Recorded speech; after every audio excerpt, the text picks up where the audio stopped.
हनुमानगढ़ जिले में टिब्बी पंचायत समिति और टिब्बी तहसील के अधीन एक गांव आता है खिनानिया और शैवदानपुरा, जिसकी दूरी 45 किलोमीटर टिब्बी तक पड़ती है। अगर नौहर तहसील की बात करें, नौहर पंचायत समिति की बात करें, तो खिनानिया और शैवदानपुरा की उसकी दूरी 15 किलोमीटर पड़ती है।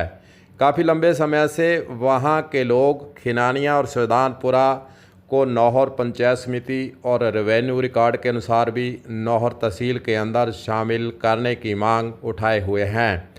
अब फिर मांग उठी है, जब सरकार के द्वारा पंचायतों के पुनर्गठन और पंचायत समितियों के पुनर्गठन का नियम कानून कायदा लगाकर जब प्रस्ताव मांगे गए, तो खिनानिया और शैवदानपुरा के लोगों के द्वारा भी इस क्षेत्र को नौहर के अंदर, जिसकी मात्र 15 किलोमीटर दूरी है, वहां पर शामिल करने के लिए प्रक्रिया उन्होंने शुरू की। ग्राम पंचायत से यह प्रक्रिया शुरू हुई, फिर विकास अधिकारी के थ्रू यह प्रस्ताव कलेक्टर हनुमानगढ़ के पास पहुंचता है। कलेक्टर हनुमानगढ़ के द्वारा इस विषय पर जांच पड़ताल की गई और भौगोलिक दृष्टि से और दूरी की दृष्टि से लोगों की सुविधा को देखते हुए महज इस दूरी के कारण ही वहां का प्रस्ताव तैयार कर राज्य सरकार को भिजवाया। यहाँ के लोगों के द्वारा कलेक्टर का धन्यवाद भी किया गया कि उन्होंने हमारी पीड़ा को समझा है, परखा है और भौगोलिक दृष्टि से जो नौहर क्षेत्र के अंदर इस ग्राम पंचायत को लगना चाहिए, उसका प्रस्ताव राज्य सरकार को भिजवाया। उसके लिए वे धन्यवाद करते नहीं थकते हैं। भौगोलिक दृष्टि से देखा जाए तो यह गांव नौहर के पास ही पड़ता है। नौहर जाने के लिए सभी प्रकार की वहां पर सुविधाएं हैं, सड़क मार्ग से जुड़ा हुआ है। बाकी आपको यह भी बता दें कि इस शैवदानपुरा और खिनानिया ग्राम पंचायत के सभी कार्य नौहर के अंदर ही वर्तमान समय में होते नजर आते हैं। बिजली विभाग कहें, चाहे हम पीएचडी विभाग कहें, चाहे हम अन्य विभागों की बात करें, जो जिला स्तर पर कार्यालय खुले हुए हैं, उसी प्रकार नौहर क्षेत्र के अंदर भी कई कार्यालय खुल चुके हैं। इस क्षेत्र की जितने भी काम हैं वे नौहर में ही हो रहे हैं। टिब्बी में मात्र रेवेन्यू रिकॉर्ड के अनुसार ही जुड़ा हुआ है, लेकिन टिब्बी की दूरी 45 किलोमीटर और आने जाने के रास्तों के अंदर कठिनाई, सीधा रास्ता नहीं, वहीं हरियाणा से होकर इस क्षेत्र के अंदर आना पड़ता है। लेकिन नौहर के लिए सीधा रास्ता है, वहां से दूरी 15 किलोमीटर है और टिब्बी से दूरी 45 किलोमीटर है। इसी पीड़ा को समझकर ही कलेक्टर के द्वारा यह प्रस्ताव राज्य सरकार को भिजवाया गया है। हालांकि कुछ लोगों के द्वारा इस प्रस्ताव का अविरोध भी किया है और उनके द्वारा कलेक्टर के समक्ष एक प्रवेदना भी लगाई है कि टिब्बी क्षेत्र के अंदर ही शैवदानपुरा और खिनानिया को रखा जाए। हालांकि ये पॉलिटिकल मैटर हो सकता है, लेकिन भौगोलिक दृष्टि से देखा जाए और सुविधा को देखा जाए तो खिनानिया और शैवदानपुरा के जो लोग मांग कर रहे हैं, उसका परीक्षण करने के बाद ही यह प्रस्ताव राज्य सरकार को गया है। वहीं दूसरी ओर इस क्षेत्र के लोगों के द्वारा अब एक प्रस्ताव और भिजवाया गया है, जिसके लिए समिति भी गठन हो चुकी है। उसके बारे में भी आपको हम बता देते हैं। राजस्थान सरकार के द्वारा राजस्व गांव उप तहसील पुनर्गठन के लिए एक समिति बनाई है। राज्य सरकार ने पंचायतों के पुनर्गठन के काम में तेजी लाने के लिए प्रक्रिया शुरू की हुई है।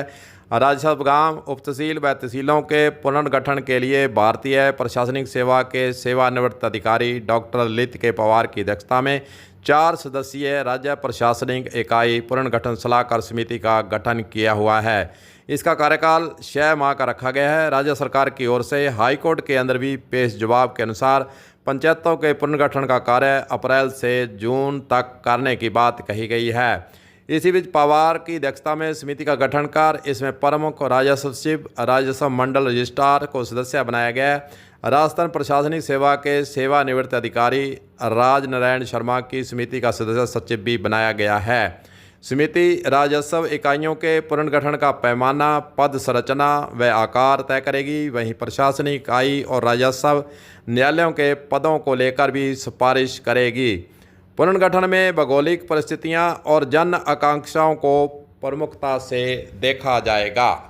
तो खिनानिया और शैवदानपुरा के भौगोलिक और वहां के लोगों की जो मांग है, उसको देखते हुए जो राजस्व इकाई के रूप में टिब्बी से हटाकर नौहर के लिए प्रस्ताव गया है, उसके लिए कमेटी भी बन चुकी है। राज्य सरकार के स्तर से यह मामला विचाराधीन है।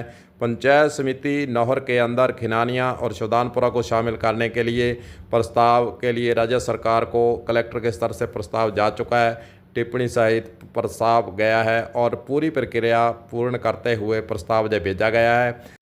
वैसे देखा जाए तो मीडिया को निष्पक्ष होकर जो लोगों की मांग नियमानुसार भौगोलिक दृष्टि से और सुविधाजनक स्थिति के रूप में हो, उसको उठाने से पीछे भी नहीं रहना चाहिए।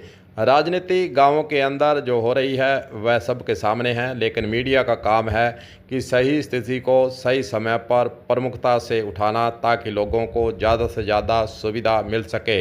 इसलिए हमने सोचा कि इस मांग को क्यों न उठाया जाए, क्योंकि भौगोलिक दृष्टि से देखें और लोगों की सुविधा को देखें, तमाम ऐसे कारण हैं, तमाम ऐसे मुद्दे हैं जो कि नौहर क्षेत्र के अंदर या दोनों गांव जाने के लिए बनते नज़र आ रहे हैं। इसलिए हमारे द्वारा यह प्रस्ताव के रूप में इस विवरण सहित इस खबर को प्रमुखता से उठाने का जो निर्णय लिया गया, ताकि लोगों की जो पीड़ा है, लोगों के मन के अंदर जो समस्या के सही प्रतीत होते हुए भी लंबे समय से इस समस्या से जूझ रहे हैं, यह समस्या वास्तव में ही हल होने लायक है। इसलिए राज्य सरकार की ओर अब नज़र टिकी हुई है कि राज्य सरकार के द्वारा जो प्रस्ताव पंचायत समिति नौहर में शामिल करने के लिए भेजा गया है, कलेक्टर ने टिप्पणी सहित भेजा है, भौगोलिक दृष्टि से जांच पड़ताल करने के बाद भेजा है। वहीं दूसरी ओर टिब्बी से राजस्व इकाई को हटाकर नौहर करने की जो मांग है वह भी लोगों के द्वारा और भौगोलिक दृष्टि से देखा जाए तो जायज़ प्रतीत होती है। देखते हैं ये मामला राज्य सरकार के स्तर का है और राजनीति कहीं हावी ना हो जाए लोगों के मन के अंदर, यह भी वह है। देखते हैं सरकार के स्तर से लोगों की मांग और भौगोलिक दृष्टि से जो काम सही होने वाला है उसके प्रति क्या रुख रहता है। कलम न्यूज के लिए गुरदेव सिंह सैनी की हनुमानगढ़ से खास पेशकश।